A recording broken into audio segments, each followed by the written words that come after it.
Évangile de Luc, chapitre 22. La fête des pains sans levain, appelée la Pâque, approchait. Les principaux sacrificateurs et les scribes cherchaient les moyens de faire mourir Jésus, car ils craignaient le peuple. Or Satan entra dans Judas, surnommé Iscario, qui était du nombre des 12. Et Judas alla s'entendre avec les principaux sacrificateurs et les chefs des gardes sur la manière de le leur livrer. Ils furent dans la joie, et ils convinrent de lui donner de l'argent.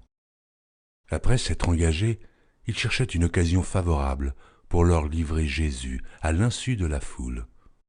Le jour des pains sans levain, où l'on devait immoler la Pâque, arriva. Et Jésus envoya Pierre et Jean en disant « Allez nous préparer la Pâque, afin que nous la mangions. » Ils lui dirent « Où veux-tu que nous la préparions ?» Il leur répondit « Voici. Quand vous serez entrés dans la ville, vous rencontrerez un homme portant une cruche d'eau. Suivez-le dans la maison où il entrera. Et vous direz au maître de la maison, le maître te dit, où est le lieu où je mangerai la Pâque avec mes disciples? Et il vous montrera une grande chambre haute, meublée. C'est là que vous préparerez la Pâque. Ils partirent et trouvèrent les choses comme il le leur avait dit, et ils préparèrent la Pâque. L'heure étant venue, il se mit à table, et les apôtres avec lui. Il leur dit, j'ai désiré vivement manger cette Pâque avec vous avant de souffrir. Car je vous le dis, je ne la mangerai plus jusqu'à ce qu'elle soit accomplie dans le royaume de Dieu. Et, ayant pris une coupe et rendu grâce, il dit, prenez cette coupe et distribuez-la entre vous. Car je vous le dis, je ne boirai plus désormais du fruit de la vigne jusqu'à ce que le royaume de Dieu soit venu. Ensuite, il prit du pain et, après avoir rendu grâce, il le rompit et le leur donna en disant « Ceci est mon corps, qui est donné pour vous. Faites ceci en mémoire de moi. » Il prit de même la coupe après le souper et la leur donna en disant « Cette coupe est la nouvelle alliance en mon sang qui est répandue pour vous. Cependant voici, la main de celui qui me livre est avec moi à cette table. Le Fils de l'homme s'en va selon ce qui est déterminé, mais malheur à l'homme par qui il est livré. » Et ils commencèrent à se demander les uns aux autres qui était celui d'entre eux qui ferait cela. Il s'éleva aussi parmi les apôtres une contestation, lequel d'entre eux devait être estimé le plus grand. Jésus leur dit, « Les rois des nations les maîtrisent, et ceux qui les dominent sont appelés bienfaiteurs. Qu'il n'en soit pas de même pour vous, mais que le plus grand parmi vous soit comme le plus petit, et celui qui gouverne comme celui qui sert. Car quel est le plus grand, celui qui est à table ou celui qui sert? N'est-ce pas celui qui est à table? Et moi cependant, je suis au milieu de vous, comme celui qui sert. Vous êtes ceux qui avez persévéré avec moi dans mes épreuves. C'est pourquoi je dispose du royaume en votre faveur, comme mon Père en a disposé en ma faveur, afin que vous mangiez et buviez à ma table dans mon royaume, et que vous soyez assis sur des trônes, pour juger les 12 tribus d'Israël. » Le Seigneur dit, « Simon, Simon, Satan vous a réclamé pour vous cribler comme le froment. Mais j'ai prié pour toi, afin que ta foi ne défaille point. Et toi, quand tu seras converti, affermis tes frères. » « Seigneur, lui dit Pierre, je suis prêt à aller avec toi, et en prison, et à la mort. » Et Jésus dit, « Pierre, je te le dis, le coq ne chantera pas aujourd'hui que tu n'aies nié 3 fois de me connaître. » Il leur dit encore, « Quand je vous ai envoyé sans bourse, sans sac et sans souliers, avez-vous manqué de quelque chose ?»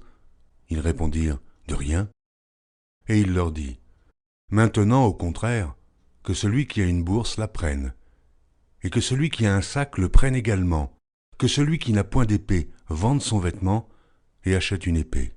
Car je vous le dis, il faut que cette parole qui est écrite s'accomplisse en moi. Il a été mis au nombre des malfaiteurs, et ce qui me concerne est sur le point d'arriver. » Ils dirent, « Seigneur, voici 2 épées. » Et il leur dit, « Cela suffit. » Après être sorti, il alla selon sa coutume à la montagne des Oliviers. Ses disciples le suivirent.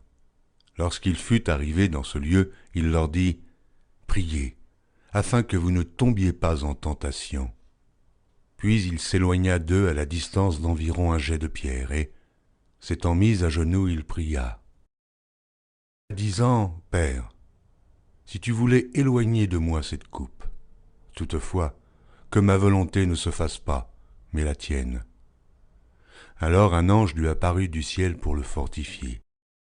Étant en agonie, il priait plus instamment, et sa sueur devint comme des grumeaux de sang qui tombaient à terre.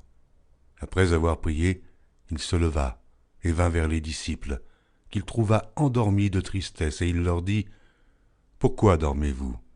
Levez-vous et priez, afin que vous ne tombiez pas en tentation. » Comme il parlait encore, voici, une foule arriva, et celui qui s'appelait Judas, l'un des 12, marchait devant elle. Il s'approcha de Jésus pour le baiser. Et Jésus lui dit, « Judas, c'est par un baiser que livre le Fils de l'homme. » Ceux qui étaient avec Jésus, voyant ce qui allait arriver, dirent, « Seigneur, frapperons-nous de l'épée ?» Et l'un d'eux frappa le serviteur du souverain sacrificateur et lui emporta l'oreille droite. Mais Jésus, prenant la parole, dit, « Laissez, arrêtez. » Et, ayant touché l'oreille de cet homme, il le guérit. Jésus dit ensuite aux principaux sacrificateurs, aux chefs des gardes du temple et aux anciens qui étaient venus contre lui, « Vous êtes venus comme après un brigand, avec des épées et des bâtons. J'étais tous les jours avec vous dans le temple, et vous n'avez pas mis la main sur moi. Mais c'est ici votre heure, et la puissance des ténèbres. » Après avoir saisi Jésus, ils l'emmenèrent et le conduisirent dans la maison du souverain sacrificateur. Pierre suivait de loin. Ils allumèrent du feu au milieu de la cour, et ils s'assirent. Pierre s'assit parmi eux.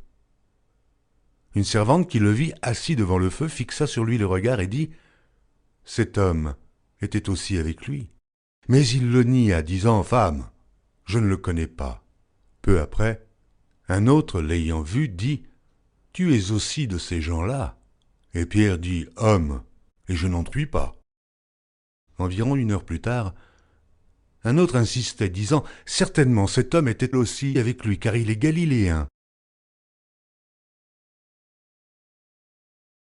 Pierre répondit, « Homme, je ne sais ce que tu dis. » Au même instant, comme il parlait encore, le coq chanta. Le Seigneur s'étant retourné regarda Pierre, et Pierre se souvint de la parole que le Seigneur lui avait dite. « Avant que le coq chante aujourd'hui, tu me renieras 3 fois. » Et, étant sorti, il pleura amèrement. Les hommes qui tenaient Jésus se moquaient de lui et le frappaient. Ils lui voilèrent le visage et ils l'interrogeaient en disant « Devine qui t'a frappé !» Et ils proféraient contre lui beaucoup d'autres injures. Quand le jour fut venu, le collège des anciens du peuple, les principaux sacrificateurs et les scribes, s'assemblèrent et firent amener Jésus dans leur sanédrin. Ils dirent, « Si tu es le Christ, dis-le-nous. » Jésus leur répondit, « Si je vous le dis, vous ne le croirez pas. Et si je vous interroge, vous ne répondrez pas. Désormais le Fils de l'homme sera assis à la droite de la puissance de Dieu. » Tous dirent, « Tu es donc le Fils de Dieu ?» Il leur répondit, « Vous le dites, je le suis. » Alors ils dirent, « Qu'avons-nous encore besoin de témoignages? Nous l'avons entendu nous-mêmes de sa bouche. »